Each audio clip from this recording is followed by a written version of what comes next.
नमस्कार,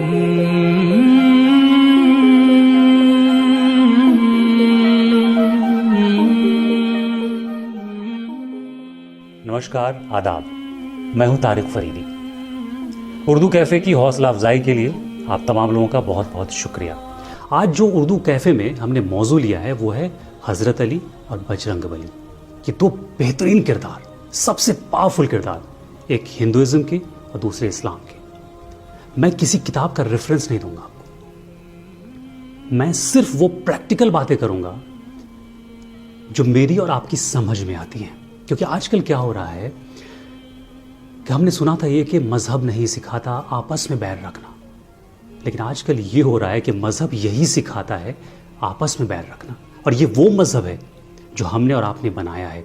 ये वो मजहब नहीं है जो ऊपर वाले ने अलग अलग टाइम एंड स्पेस में दुनिया में भेजा, चाहे वो हिंदुइज्म हो, इस्लाम हो, क्रिश्चियनिटी हो या कोई भी मजहब हो। आप ये गौर करें, तमाम मजहबों में तकरीबन 90 to 95% ऐसी चीज़ें होंगी जो एक दूसरे से बिल्कुल मिलती हैं। जो आपके यहाँ गुनाह है वो हमारे यहाँ भी गुनाह है, जो आपके यहाँ मना है वो हमारे यहाँ भी मना है। कुछ इलाकाई तौर पे, जियोग्राफिकल तौर पे कुछ चीज़ें डिफरेंट हो सकती हैं, लेकिन ज़्यादातर चीज़ें एक जैसी, उनकी टीचिंग्स और प्रीचिंग बिल्कुल एक जैसी है। सिर्फ 5% का फ़र्क होगा जो आपको मिलेगा, और पूरी लड़ाई जो है इन्हीं 5% की वजह से। तो क्यों होता है? इसी 5% के लिए सियासत आती है, सियासतदान आते हैं जो हमें इस्तेमाल करते हैं। तो आज मैं दो ऐसे पावरफुल कैरेक्टर्स की बात करूंगा, एक हिंदुइज्म के और दूसरे इस्लाम के, बजरंग बली और हज़रत अली। और इन दोनों की बात मैं इसलिए कर रहा हूं क्योंकि अक्सर आप देखते होंगे चुनाव के दौरान ये खूब चर्चा में रहते हैं, आपके बजरंग बली, हमारे हज़रत अली, हमारे बजरंग बली, आपके हज़रत अली। ये दोनों एक साथ क्यों आते हैं? क्या इन दोनों में कोई यकसानियत है, सिमिलैरिटीज़ हैं? तो मैं आज यही बताऊंगा कि हज़रत अली और बजरंग बली में क्या यकसानियत है, क्या सिमिलैरिटीज़ हैं। ये दोनों ही अपने अपने रिलीजन के बहुत पावरफुल कैरेक्टर्स हैं, क्योंकि ऊपर वाले ने खुदा हो, भगवान हो, ईश्वर हो, गॉड हो, जिस तरह से एक तरीके से रिलीजन बनाया, उसी तरह से पावरफुल कैरेक्टर्स हर रिलीजन में भेजे। तो आज बात करते हैं हज़रत अली और बजरंग बली की। बजरंग बली को हम सब जानते हैं, श्री राम के, राम जी के सबसे बड़े भक्त थे। और हज़रत अली प्रोफेट मोहम्मद सल्लल्लाहु अलैहि वसल्लम के कज़न थे, बाद में दामाद हुए, और वो पहले मर्द थे, पहले शख्स थे जिन्होंने इस्लाम कबूल किया था, और बेइंतहा मोहब्बत करते थे प्रोफेट मोहम्मद से। और प्रोफेट मोहम्मद भी हज़रत अली से बहुत मोहब्बत करते थे। मैं आपको एक वाक़या बताऊँ, एक हदीस है।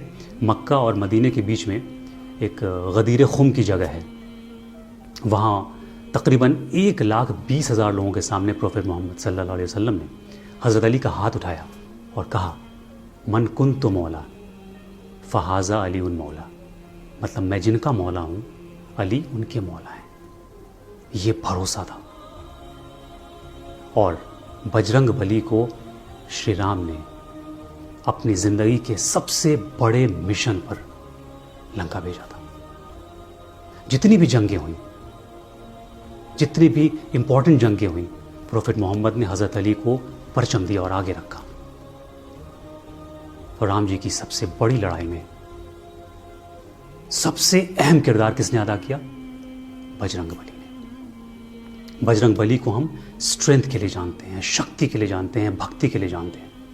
और हज़रत अली को कहा जाता है शेर यज़दां, यानी खुदा के शेर। बजरंग बली को हम महाबली भी कहते हैं, यानी ताकत, जो सबसे ताकतवर। और शाह मर्दा कहते हैं हज़रत अली को, मतलब किंग ऑफ ब्रेव। ये दोनों कैरेक्टर, ये दोनों किरदार अपनी अपनी जगह पे बहुत पावरफुल हैं, चाहे वो इस्लाम हो या हिंदुइज्म हो। और सबसे जो इंपॉर्टेंट सिमिलैरिटी है इन दोनों के दरमियान, वो बताता हूं मैं आपको। आप ये जानते हैं कि जब भी कोई मुश्किल होती है तो आप बजरंग बली का नाम लेते हैं। संकट मोचक कहते हैं उन्हें। संकट मोचन हनुमान अष्टक का जाप किया जाता है।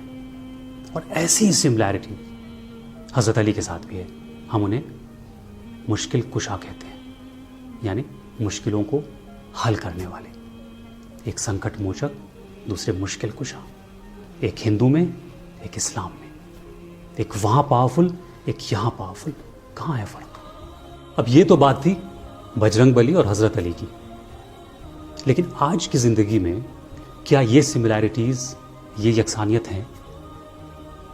मेरा नाम तारिक फरीदी है, मैं मुसलमान हूँ।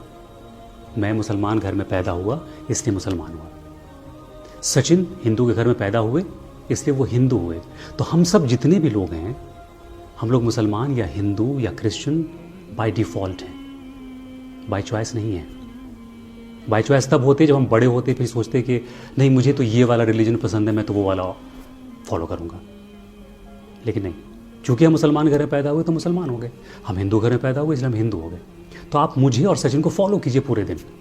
हम सुबह उठते हैं, तैयार होते हैं, ब्रेकफास्ट करते हैं, अपने ऑफिस के लिए जाते हैं, performance pressure, deadline pressure, salary का इंतज़ार, पैसे का इंतज़ार, शाम ख़त्म हुई, वापस आए, घर पहुँचे, खाना पीना, फैमिली, एंटरटेनमेंट और सो गए।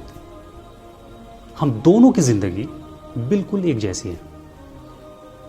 2-4-5% का फ़र्क होगा सिर्फ कि जब सचिन घर से निकलते होंगे तो अपने इष्ट देव को प्रणाम करते होंगे, पूजा करते होंगे, मैं नमाज़ पढ़ता हूँ। इससे ज़्यादा फ़र्क नहीं है हम सब की ज़िंदगी में, क्योंकि ज़िंदगी का जो सबसे बड़ा मज़हब है वो है हमारी ज़रूरतें, जिसके लिए हम दिन भर जद्दोजहद करते हैं।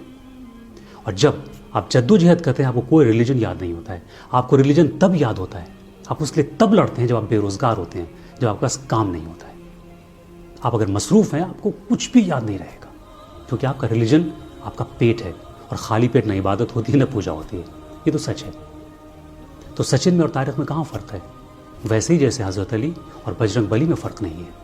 ऊपर वाले ने फ़र्क नहीं किया था, ये हमने फ़र्क किया। तो जैसा मैंने पहले भी कहा कि तमाम लड़ाई जो इस दुनिया में है वो 5% के लिए है। जहाँ सियासत आती है और सियासतदान आते हैं, वो इन 5% का इस्तेमाल करते हैं हमें लड़ाने के लिए। ये कोई आज की बात नहीं है, साल 2 साल 5 साल 10 साल की बात नहीं है, ये हमेशा से होता आया है। हम सिर्फ फ्रंट लाइन वॉरियर्स की तरह आगे होते हैं, मोहरे की तरह आगे होते हैं। हम सिर्फ लड़ते हैं। सियासतदानों की जीत होती है, हार हमारी होती है। जिंदगी उनकी होती है, मौत हमारी होती है। खुशियां उनकी होती हैं, तकलीफ़ें हमारी होती हैं। ख्वाब उनके होते हैं, ख्वाब की ताबीर उनकी होती है, लेकिन उस ताबीर तक पहुंचने के लिए कंधे हमारे होते हैं। यही है हमारी और आपकी ज़िंदगी। कोई भी रिलीजन हमें लड़ने की ना इजाज़त देता है ना लड़ाता है। लड़ते हम और आप हैं जो उसके फॉलोअर्स हैं। क्यों? क्योंकि हम अपने रिलीजन को जानते ही नहीं हैं, लेकिन दूसरे के रिलीजन के बारे में सब कुछ पता होता है हमें, और यही ये फ़र्क हमें लड़ा देता है। मैं तो सिर्फ इतना जानता हूँ कि न शिवालय न कलीसा न हरम झूठे हैं, न शिवालय न कलीसा न हरम झूठे हैं। बस यही सच है कि तुम झूठे हो, हम झूठे हैं। तो चलिए झूठ का दामन छोड़ते हैं, सच का दामन थामते हैं, और इस दुनिया में अमन, शांति और मोहब्बत आम करते हैं। खुदा हाफ़िज़।